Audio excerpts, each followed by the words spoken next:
Good morning, friends. The topic for today's session is number tree. This is an introduction topic to the number system.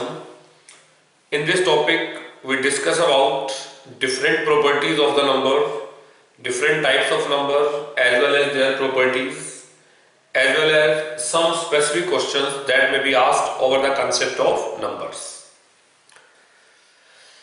If I start with this topic, this is very important from CAT point of view, and it also helps you to understand the number, what is the meaning of a number, rational, irrational, even, odd, complex number, real number, all type of stuff is included in this. Now when we start with a number, what we can say, every number is taken as a complex number. This complex number has two parts. The first part is real and the second one is imaginary. A complex number includes two things. The first one is real and second one is imaginary. As per to the definition, we can say real number, any number that can be shown on number line, that is known as a real number. A number which cannot be shown on number line, that is known as imaginary number. The first thing is that any number which can be shown on the number line, that is said to be real number. A number which is not shown on the number line, which cannot be shown on the number line, that is said to be imaginary. We have a specific type of imaginary number. Root minus 1 means when you have a negative number inside a square root, that is said to be imaginary, and root minus 1 is said to be equal to iota. This root minus 1 is denoted by iota. Now we have some terms here. If I talk iota is root minus 1, iota square equals to minus 1, iota cube minus iota, and iota raised to power 4 is equal to 1. So what we can say, iota is a number. If I make the power to be 4, answer is equal to 1. Suppose if I have to find out the value of iota raised to power 720, so you take it as iota raised to power 4 into 180, and I can say iota raised to power 4 is 1. So 1 raised to power 180 is always equal to 1. So that is a part of imaginary number. Now the second part is a real number. The real number which can be shown on the number line. The category is divided into two parts. First one is the rational number and second one is the irrational number. The first one is the rational and second one is the irrational number. When we consider the rational number, general definition says any number which can be shown in P by Q form where Q is not equal to 0. Any number which can be shown in P by Q form where Q is not equal to 0, that includes all integers, all fractions. Only one type of fraction is excluded, which is, we can say, except non-terminating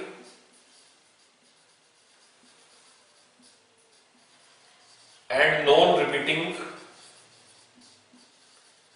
which is basically known as irrational number. Right? So what does it talks about? The rational number is a number which can be shown in P by Q form where Q is not equal to 0.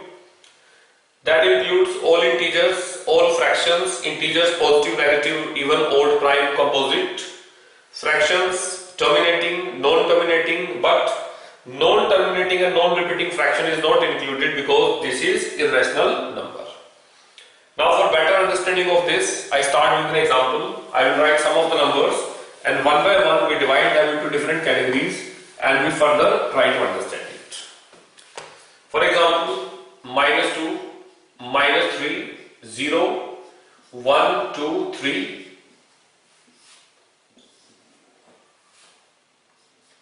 1 by 2, 1 by 4, 1 by 8, 1 upon 10,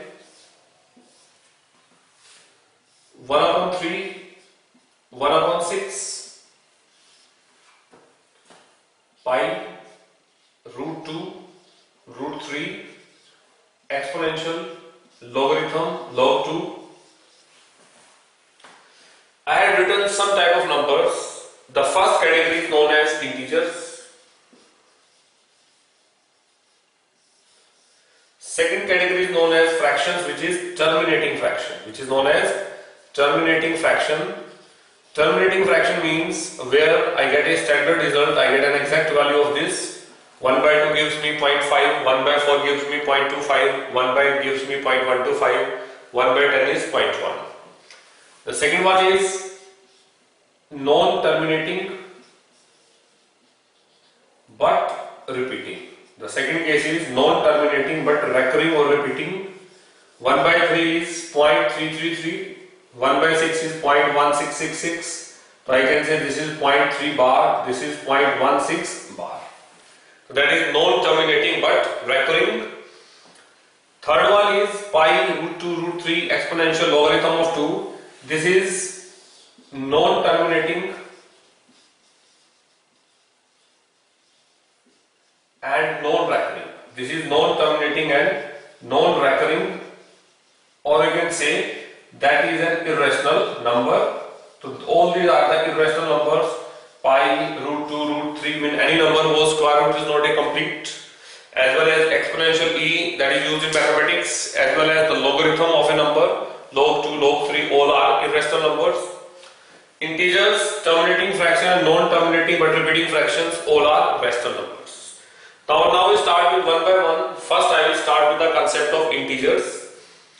We divide our integers into 5 categories: positive integers, negative, 0, non-positive, non-negative. Positive integers start from 1, 1, 2, 3. Negative -1, -2, -3, that goes up to minus infinity. 0 does not have any sign. 0 does not have any sign means it is not included in the positive, not in negative. So that is said to be 0, which does not have any sign. When I say non-positive, means which are not positive. That means it does not mean only negative. It also includes 0. 0, -1, -2. Similarly, non-negative, that means 0, 1, 2. So that term are very important.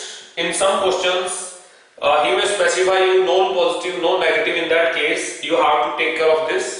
I can start with a question that states you the importance of this concept: negative, positive, non-negative, non-positive. For example, if I say it is given that x plus y equals to 5. One example is given, x plus y is equal to 5, and it is given that I will start with some parameters. First, x and y both are integers. X and y both are integers, and the question is, we have to find out number of integral solutions. We have to find out number of solutions to this equation, where the equation is x plus y equal to 5. The equation is x plus y equal to 5, where x and y both are integers. Now, when I talk about this statement, x and y both are integers. If I say x and y both are integers, x is 1, y can be 4, x is 2, y is 3, x is 3, y is 2, x is 4, y is 1, x is 5, y is 0, x is 6, y is -1, means that goes up to infinite pairs. Number of pairs can be made in this question because he is only concerned with x and y are integers.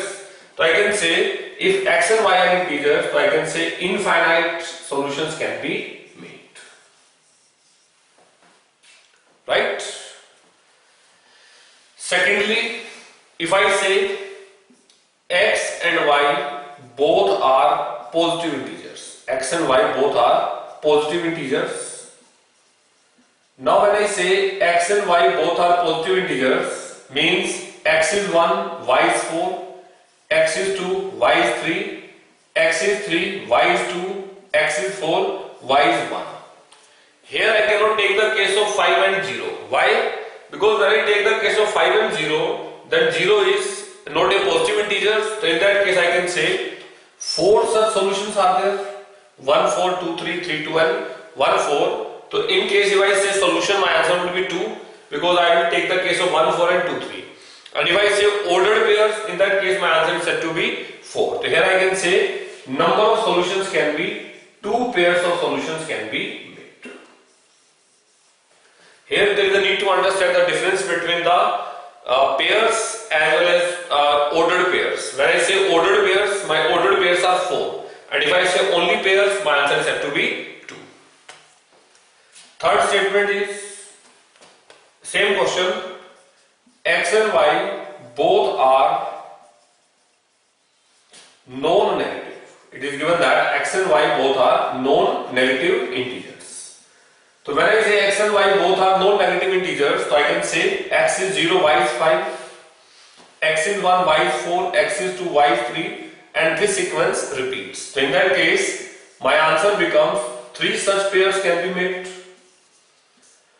It simply states you the importance of the term non-negative and positive. There is a big difference between two that can just make you to answer rightly. When we say non-negative integers, it means 0 must be included. When I say positive integer, it means 0 is not included in that. So that's the first thing in any question. Generally in algebra, we have to pay attention over this concept non-negative, non-positive when we have to count.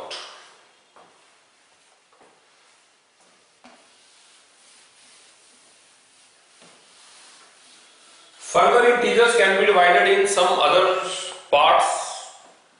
We take one by one. First one is natural number, whole number, prime number, composite number, even number, odd number, co-prime numbers, perfect number. Integers are divided in some parts. We take one by one. First I will start with the natural number. Natural number means 1, 2, 3 that goes up to infinity. Whole number means 0, 1, 2, 3 that goes up to infinity. The difference between the natural and whole number is in the whole number 0 is included. In natural number 0 is not included. After that we have this prime number. It's an important point. Prime number. What is the definition of a prime number? Prime number is a number which has exactly two different factors. Exactly two different factors, or we can say a number which is divisible by 1 or itself, that is said to be prime number. So when we consider a prime number, it's a number which has exactly two different factors, or in general we say a number which is divisible by 1 and itself, that is said to be prime numbers. Before going further, first of all we should understand about the general prime numbers. We start with 2.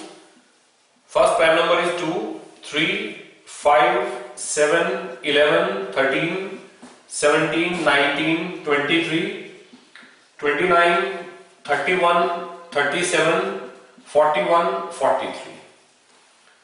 Similarly 47, 53, 59, 61, 67, 71, 73, 79, 83, 89, 97.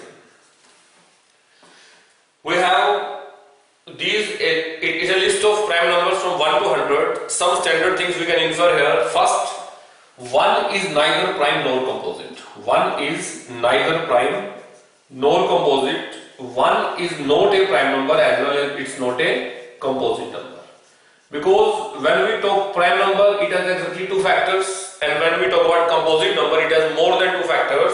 And 1 is a number which only has a one factor. It means it is neither a prime nor a composite.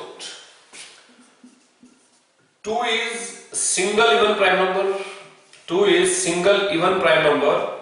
Apart from 2, all prime numbers are odd. 2 is the single even prime number. Apart from 2, all prime numbers are odd prime numbers. Third rule that we can talk about, any prime number greater than 6, any prime number greater than 5, because 6 is not a prime number, when divided by 6, remainder is always 1 over 5. Any prime number when divided by 6, you will get the remainder always 1 over 5. You can check out. 7 when divided by 6, remainder is 1. 11 when divided by 6, remainder is 5.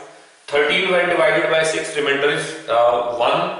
73 when divided by 6, remainder is 1. 79 when divided by 6, remainder is 1. 83 when divided by 6, remainder is 5. So what we can say that any prime number which is greater than 5 when divided by 6, remainder would be 1 or 5. But converse is not true. Means that we cannot say if remainder is 1 or 5, we cannot say it's a prime number. We can say converse is not true. Means if number is a prime number, in that case remainder will always be 1 or 5. But if remainder is 1 or 5, we cannot say number is a prime number. Suppose you can take the case of 25, 35. When you divide 25 by 6, remainder is 1, but 25 is not a prime number. When you divide 35 by 6, you get a remainder to be 5, but 35 is not a prime number. It means if number is a prime, when divided by 6, remainder is 1 or 5. On the other hand, when you get the remainder 1 or 5, the number is not a prime number. At some places, whenever we have to assume a prime number, we always assume in the case of 6 plus k plus minus 1. In some places where you have to assume a prime number, how you can assume? You assume it in such a way 6k plus minus 1, because that tells you either the remainder to be 1 or 5. Next is about counting. These are some standard results. 1 to 50, there are 15 prime numbers. 1 to 100, there are 25 prime numbers. 1 to 200, there are 46 prime numbers. And 1 to 1000, there are 168 prime numbers. There is no standard formula to count the prime numbers. We have to count it one by one, but this should be remembered by you. 1 to 50, there are 15 prime numbers. 1 to 100, there are 25 prime numbers. 1 to 200, 46, and 1 to 1000, 168 prime numbers. Some more observations we can also say. Suppose a plus 2 and a plus 4. If I say all three are prime numbers, what is given to you? A plus 2, a plus 4, all three are prime numbers. So I can say that how many values of a are possible? The question is how many values of a are possible? How many values of a are possible? So I can say only single value of a is possible, that is a pair of 3, 5 and 7.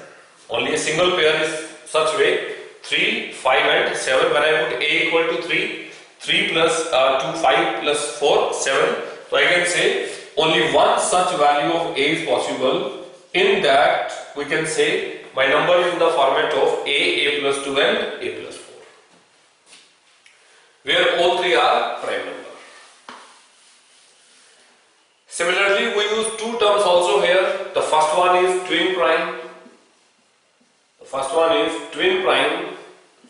What do you mean by the term twin prime? Twin prime means is a pair of two prime numbers whose difference is 2. Is a pair of two prime numbers whose difference is 2. Suppose Suppose 3 and 5 is a pair of twin prime number, 5 and 7, 11 and 13, 17 and 19, or we can say 41 and 43, 71 and 73. All these are the pairs of twin prime numbers. Then we also use a term that is known as co-prime numbers. Co-prime number is a pair of two numbers whose highest common factor is 1. When we talk about the co-prime number is a pair of two numbers whose highest common factor is 1. For example, 3 and 5 is a pair of co-prime number.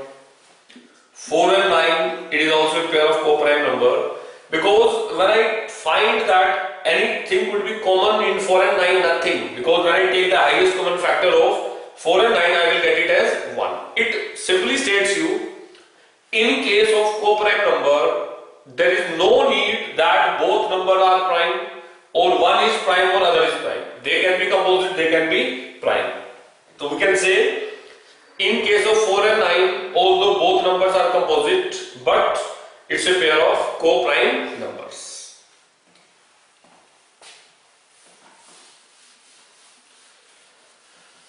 After this, in the prime number, one standard question is also there. This is how to check whether the given number is a prime number. How to check whether the given number is a prime number or not. The question is, any number is given to you and we have to check whether that given number is a prime or not.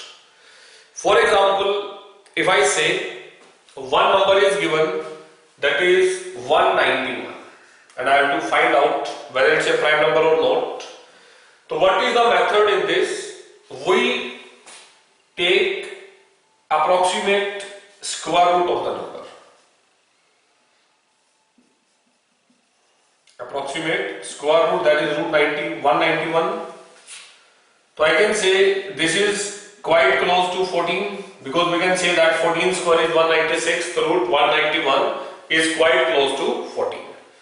Now up to 14, my prime numbers are 2, 3, 5, 7, 11 and 13. Up to 14, these 6 prime numbers are there.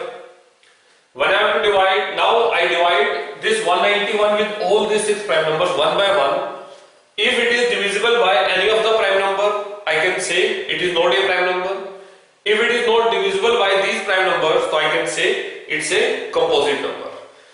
So we start one by one. Whether 191 is divisible by 2? No. By 3? No. By 5? No. When I divide by 7, 7 to 14, 51? No.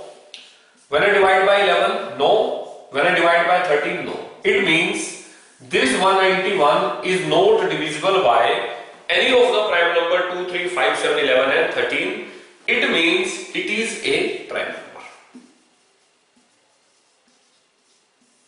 Although in general we tend to divide this 191 with each and every prime number one by one, but that process is very long. So we just take an approximate square root of the given number, whatever the number is given, and then take the prime numbers up to that and divide one by one with these prime numbers.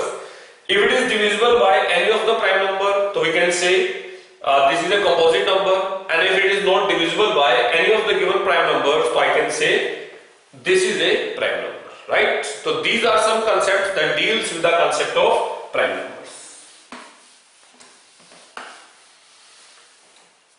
Then you have composite number.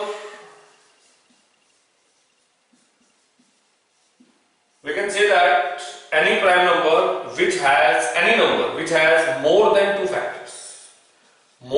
two factors, two different factors, that number is said to be composite number. And the smallest composite number is 4. Smallest composite number is 4, because 1 is neither prime nor composite, 2 is prime number, 3 is prime number. So we can say that smallest composite number is said to be 4. Right? In the integers case, next we have even number and odd number. Even number and odd number. As we know it very well, any number which is divisible by 2, so that is said to be even number. Which is not divisible by 2, that is said to be odd number. The general definition is a number when divided by 2, that is said to be odd number. When it is not divisible by 2, that is said to be odd number. Now, what type of question can be made out of this topic? That is based on the operations of even and odd. Means when I add two even numbers, my result will always be even. If I add even plus odd, result is odd. Odd plus even, result is odd. And odd plus odd, result is always even. That's the first step. Addition. When I subtract even minus even, difference is even. Odd minus odd, difference is even. Even minus odd, difference is odd. Odd minus even, the difference is odd. That is in the case of subtraction. In division, even into odd, result is even. Odd into odd, result is odd. Even into even, result is even. Similarly, in case of powers, even raised to power any number, answer is always even. Odd raised to power any natural number, answer is said to be odd. I hope the idea is clear. Sometimes the questions are asked. It is given that suppose A and B are odd numbers, C is even number.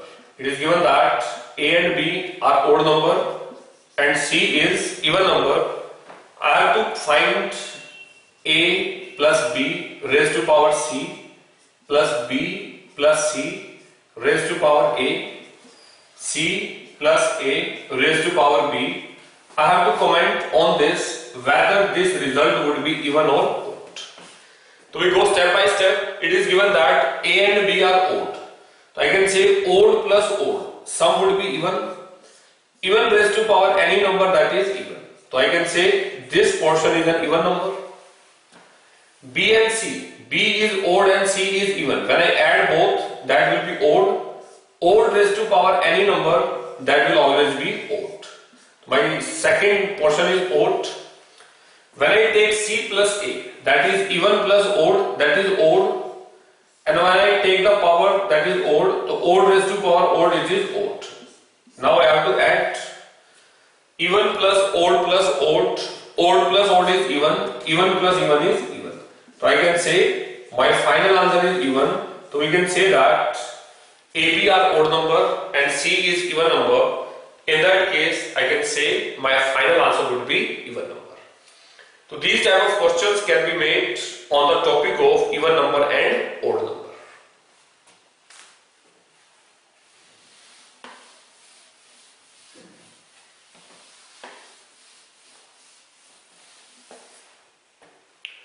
Now, this is the first part of this because we started with integers. After integers, we have fractions, and we divided our fractions into three parts. We can say the first one is terminating, the second one is non-terminating but repeating, non-terminating but recurring. These are rational numbers. And third one is non-terminating and non-recurring. Non-terminating and non-recurring, that is irrational number. These are very simple. When you say terminating, I have given this number of examples: 1 by 2, 1 by 4, 1 by 5, all are terminating fractions. Here our topic of concern is non-terminating but recurring fractions. For example, if I say 1 by 3, that is 0.333, I take it as 0.3 bar. 1 upon 6, 0.1666, I take it as 0.16 bar.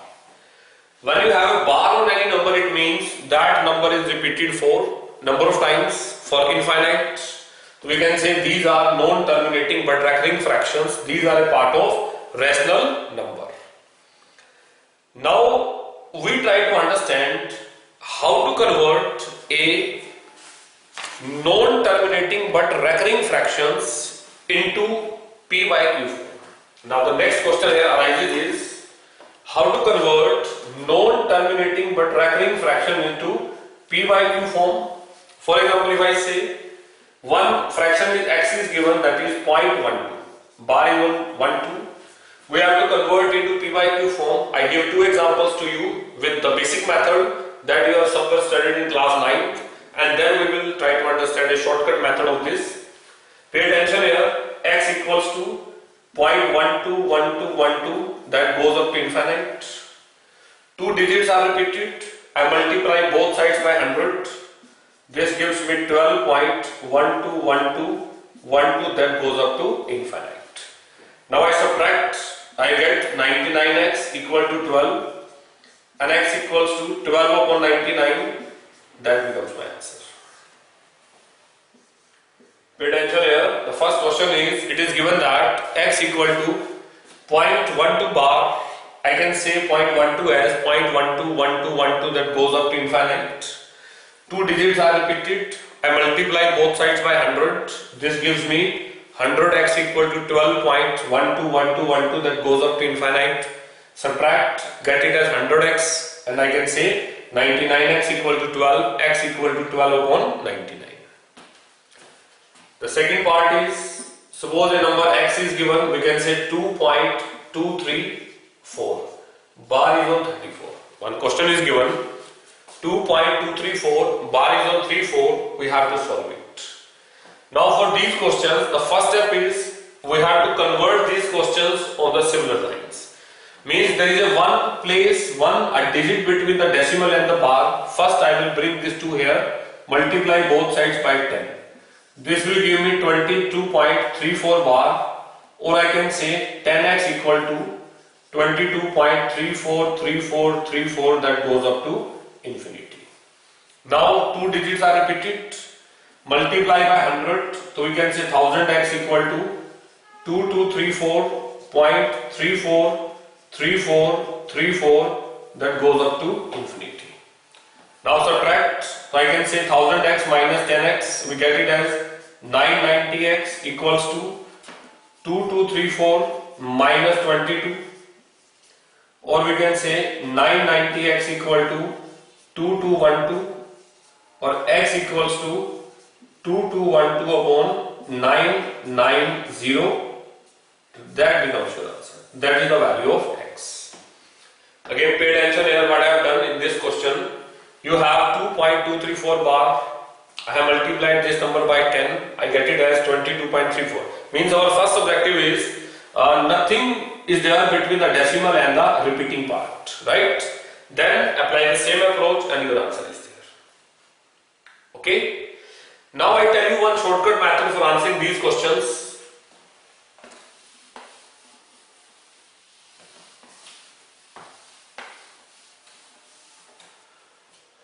What is the step for answering these questions? Just first write this formula, conversion of p by q form, write the number, accept bar and decimal. That is the first step. Step number 2, subtract non-repeating part, non-repeating number, or we can say number which does not have the bar. Then third step, in denominator,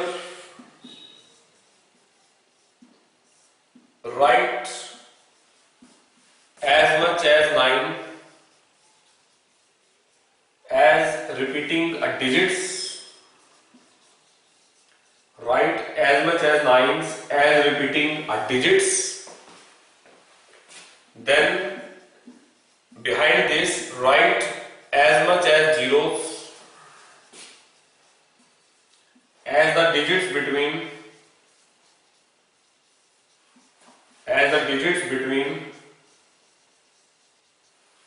write as much as zeros as the digits, as the number of digits between the decimal and repeating part.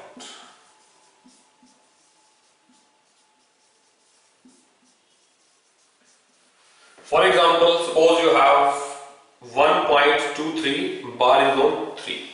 We just apply this approach. What the first step talks about? Write the number leaving bar and the decimal number is 123. Second step, subtract non-repeating part. Here my repeating part is 3, non-repeating part is 12. That is the numerator. And when I talk about the denominator, write as much as 9s as the repeating are digits. So I can say only one a digit is repeating. Put here 19. Next step talks about write as much as zeros as the number of digits between the decimal and the repeating part. Between the decimal and the repeating, only one digit is given, write it 10. The answer is 111 upon 90. That becomes your answer. Right? You can take one more example. Suppose 12.82 bar is on 82. Write the number 1282. Subtract non-repeating part minus 12. Divide by as much as 9 as the repeating places. You have two places, 2 9s. No number is there between the decimal and the repeating part. The answer is said to be 1270 upon 99. That becomes your answer. So this is the concept of the number system. It's an introduction to the topic in which we understood about the number tree, the different type of numbers. In last, we have one more number which is known as perfect number. We have one more type of number which is known as perfect number. When we talk about a perfect number, any number whose sum of factors except the number is equal to the number, that number is said to be perfect number. For example, suppose one number is there as 28. When I write the factors of 28, 1, 2, 4, 7, then 14, then 28. The definition says except the number, sum of the remaining factors, means 1 plus 2, 3 plus 4, 7, 7, 14 and 14, 28. So I can say the answer is 28. So I can say this number is a perfect number. Also you can take the case of 6. My factors are 1, 2, 3 and 6. Except the number 1 plus 2 plus 3. The sum is 6. So I can say this 6 is also a perfect number. I hope the idea is clear to you.